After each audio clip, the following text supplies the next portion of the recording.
AP తిరుపతిలో అటవీ శాఖ అధికారుల తీరుపై మండిపడుతున్నారు పర్యావరణ శాఖవేత్తలు. మొక్కలు నాటి సంరక్షించాల్సిన అధికారులే వాటిని నరికివేస్తున్నారు.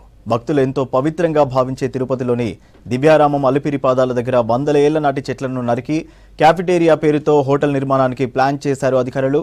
ఇందుకోసం వందల సంఖ్యలో చెట్లను తొలగించారు. దీనిపై స్థానికులు, పర్యావరణవేత్తలు ఆగ్రహం వ్యక్తం చేశారు. అధికారుల తీరుపై డిప్యూటీ సీఎం పవన్ కళ్యాణ్కు కంప్లైంట్ చేశారు.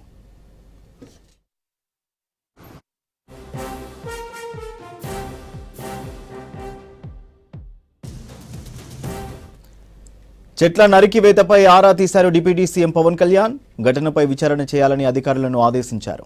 డిప్యూటీ సీఎం ఆదేశాలతో తిరుపతి దివ్యారామంలో పర్యటించి నిర్మాణాలు చేస్తున్న ప్రాంతాన్ని పరిశీలించారు.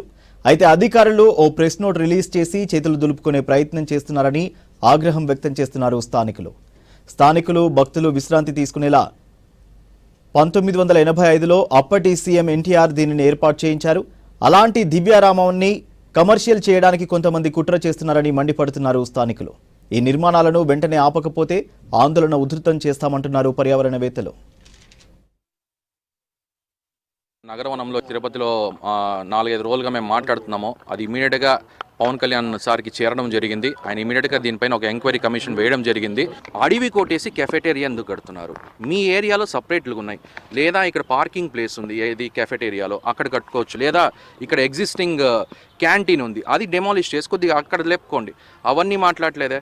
ఇన్ని చెట్లు కొట్టారు కదా, సుప్రీంకోర్టు ఒక ఆర్డర్ ఇచ్చింది. చెట్లు కొడితే ఒక చెట్టు నరికితే ₹1,00,000 ఫైన్ అని. మీరు ఎవరికి కడతారండి ఇది? ఇప్పుడు ఈ గ్యాప్లో చుట్టూ ఎర్రచందనం చెట్లు ఉంది, మధ్యలో చెట్లు ఉండవా ఎర్రచందనవి? దాన్ని కూడా ఒక ఆనవాళ్ళు లేకుండా తీసేశారు మీరు పెద్ద చెట్లతో కలిపి. ఈ ఐరన్ స్ట్రక్చర్ తీసేయాలి ఫస్ట్, ఇమ్మీడియట్గా తీసేయండి. అది ఎంత ఇదిగా ఉందంటే తీసేసేయండి. మీరు ఈ ఐరన్ స్ట్రక్చర్ మీ మన ఆఫీస్ స్పేస్ ఉంది అక్కడ సపరేట్గా, అక్కడ కట్టుకోండి.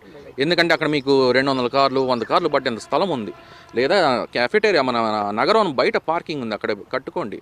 మేము కట్టద్దు అని చెప్పట్లేదు. అడవి కొట్టేసి కట్టడం అనే దాన్ని మేము అబ్జెక్ట్ చేసాం. దీనిపైన ఏదైతే జీవరాశులు ఉంటున్నాయో అది చాలా వరకు డ్యామేజ్ అయ్యి ఒక ఎకో సిస్టమే నాశనం అయిపోయిన దానిపైన మేము పాయింట్ రైస్ చేసాం.